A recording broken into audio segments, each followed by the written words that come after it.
अस्सलाम वालेकुम। In the journey to cover all disease from K Park for professional exam, आज हमने soil transmitted हेलमिंथियासिस करना है, जिसमें सबसे पहले एनलिस्ट करने के लिए आए हुए हैं प्रॉफ में, और उसके बाद पर ट्रांसमिशन आई हुई है। एनलिस्ट अगर देखें, ये बेसिकली सबसे कॉमन इन्फेक्शंस होती हैं वर्ल्ड वाइड। अब अगर हम एनलिस्ट देखें तो round worms, hook worms and web worms.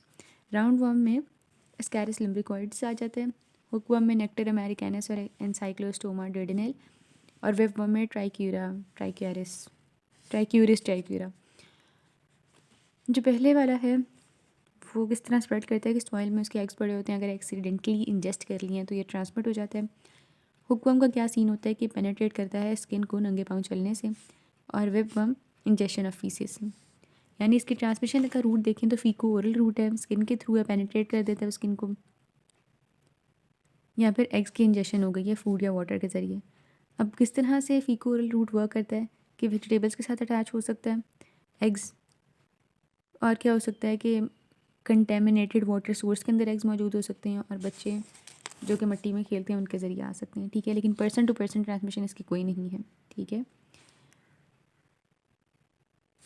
Fresh faeces से भी इसकी ट्रांसमिशन नहीं है। स्कैरिस की तरफ मूव करें तो उसमें बच्चों के अंदर ये इन्फेक्शन कॉमन होती है। अगला क्वेश्चन ये आया हुआ है कि फैक्टर्स कौन से रिस्पॉन्सिबल होते हैं फॉर द इन्फेक्शन। तो इसमें जो फैक्टर्स रिस्पॉन्सिबल होते हैं उसमें 3 हेडिंग्स में हम इसे डिवाइड कर लेते हैं। होस्ट वाले हैं, इन्वायरमेंट वाले हैं, और फिर some things are related to human habits. उसके बाद होस्ट में अब देखें, होस्ट में क्या होता है कि बच्चों को ज़्यादा इन्फेस्ट कर रहे होते हैं और मेल न्यूट्रिशन या विटामिन ए की डेफिशिएंसी कॉज करा रहे होते हैं, और ग्रोथ रिटार्डेशन तक भी बात जा सकती है। ठीक है, एनवायरनमेंट के अंदर अगर देखें तो सॉइल ट्रांसमिटेड इन्फेक्शन होते हैं।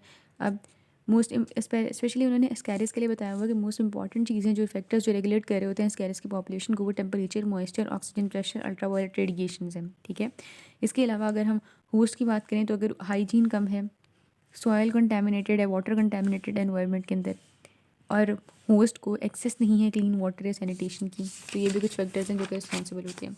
ह्यूमन हैबिट्स को अगर देखें तो उसमें पहली बात तो ये है कि ओपन एयर के अंदर डेफिकेशन हो रही है, ये सबसे बड़ा फैक्टर है जो कि इसकी ट्रांसमिशन या इन्फेक्शन के लिए रिस्पॉन्सिबल है।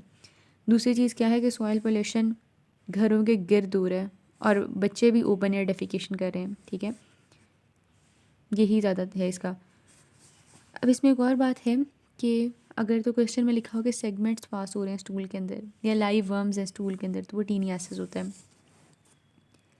उसके बाद फिर हुकवर्म इन्फेक्शन में उन्होंने मोड ऑफ ट्रांसमिशन पूछा हुआ है। मोड ऑफ ट्रांसमिशन अगर थोड़ा सा डिटेल में देखें तो होता क्या है कि ये सॉइल में पड़े होते हैं और ये इंतज़ार कर रहे होते हैं कोई ह्यूमन होस्ट आए तो हम उसको पियर्स करें। सॉइल के अंदर पड़े पड़े ये हॉरिजॉन्टली तो बहुत कम मूव करते हैं, लेकिन ये जो ग्रास के ब्लेड्स होते हैं उसके ऊपर मूव करते हैं। ठीक है, माइग्रेट कर सकते हैं अपवर्ड्स। सर्वाइव करते हैं शेडेड, अगेन मॉइस्ट सॉइल के अंदर अप टू 1 मंथ। इन्फेक्शन कब होता है जब बॉडी में एंटर होता है लार्वा। लार्वा कैसे बॉडी में एंटर होगा, स्किन के ज़रिए, थ्रू फीट पेनिट्रेट करते हैं। ठीक है, उसके बाद क्या करता है कि लिम्फेटिक्स में जाता है, ब्लड स्ट्रीम में जाता है, लंग्स में जाता है, ब्रोंकाइल ट्रेकिया में और स्मॉल इंटेस्टाइन में भी जाता है।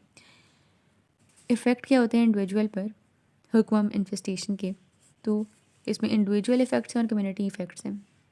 इंडिविजुअल इफ़ेक्ट्स अगर देखें तो हुकवर्म इन्फेक्शन जो होती है वो क्रॉनिक ब्लड लॉस कराती है, जिसकी वजह से फर्स्टली एनीमिया हो जाता है, secondly retardation of the physical growth and development होती है, फिर morbidity, low birth weight babies, abortion, still births हो जाती है।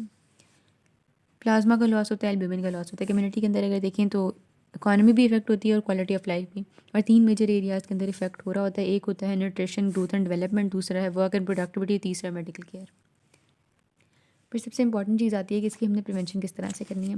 प्राइमरी प्रिवेंशन अगर देखें तो sanitary disposal of excreta proper करना है। ठीक है, क्योंकि हम कह रहे थे कि यही मेजर चीज़ है जो कि इसकी ट्रांसमिशन के अंदर रोल प्ले कर रही है। और प्रोविजन करनी है सेफ वाटर एंड ड्रिंकिंग की, फूड हाइजीन हैबिट्स लोगों की बेहतर करनी है, हेल्थ एजुकेशन देनी है, सैनिटरी लैट्रीन्स का इस्तेमाल करें लोग, पर्सनल हाइजीन बेहतर करें, और अपने बिहेवियरल पैटर्न्स को चेंज करें, पर्सनल प्रोटेक्टिव मेजर्स, फुटवेयर्स वगैरह का इस्तेमाल करें, और इसके अलावा early diagnosis and prompt treatment की फैसिलिटीज़ अवेलेबल होनी चाहिए। ठीक है, उसके अलावा क्या आ जाता है कि सॉइल मैनेजमेंट करनी चाहिए, वाटर क्वालिटी बेहतर होनी चाहिए। उसके बाद सेकेंडरी प्रिवेंशन अगर देखें तो उसमें एल्बेंडाजोल, मेबेंडाजोल, लेविमिसोल और पायरेंटल आ जाती है, जिसमें एल्बेंडाजोल आप 1 साल से कम उम्र के बच्चे में नहीं देते। लेविमिसोल को वो कह रहे हैं कि for many it is now the drug of choice, और पायरेंटल में वो कह रहे हैं कि effective in single dose. Treatment of anaemia and other complication भी आपने करना होता है as a part of secondary prevention, जिसके अंदर आयरन और फॉलिक एसिड सप्लीमेंट्स दे रहे होते हैं आप। इसके अलावा हाइपोएल्ब्यूमिनीमिया यानी हाइपरप्रोटीनीमिया जो हो रहा है उसका, और हाइपर इयोसिनोफिलिया का ट्रीटमेंट भी करना होता है। प्रिवेंटिव कीमोथेरेपी भी दी जा सकती है जो लोग रिस्क पर होते हैं, स्पेशली एंडेमिक एरियाज़ के अंदर, प्री स्कूल एज बच्चों को और स्कूल एज बच्चों को और women of child bearing age को और एडल्ट्स जो कि हाई रिस्क पर हैं। कौन कौन से tea pickers and miners, tea pickers वाला MCQ आता है, ठीक है। तो WHO क्या कहती है, WHO कहता है कि पीरियोडिक डीवर्मिंग करनी चाहिए तमाम हाई रिस्क लोगों की, ठीक है। आगे फिर फर्दर उन्होंने बताया हुआ है कि ये ट्रीटमेंट जो है आपको वंस अ ईयर, अगर तो हेलमिंथिक इन्फेक्शन कम्युनिटी में 20% ज़्यादा हो गया वंस अ ईयर तब दे देना चाहिए, या फिर ट्वाइस अ ईयर दे देना चाहिए अगर प्रेवलेंस जो है वो 50% ज़्यादा है। तो अगर तो 20% ज़्यादा है कम्युनिटी में एग्जिस्ट करिए तो अपना ट्रीटमेंट वंस अ ईयर देना है, लेकिन अगर 50% ज़्यादा उसकी प्रेवलेंस है तो ये ट्रीटमेंट ट्वाइस अ ईयर देना है, डीवर्मिंग वाला ट्रीटमेंट। रिकमेंडेड मेडिकेशंस एल्बेंडाजोल में बेंडाजोल है। इसके अलावा ड्रग एंड लिस्ट में कोई ख़ास बात नहीं है, इसमें आपने याद रखना है कि ये एलिमिनेट हो चुकी है पाकिस्तान से।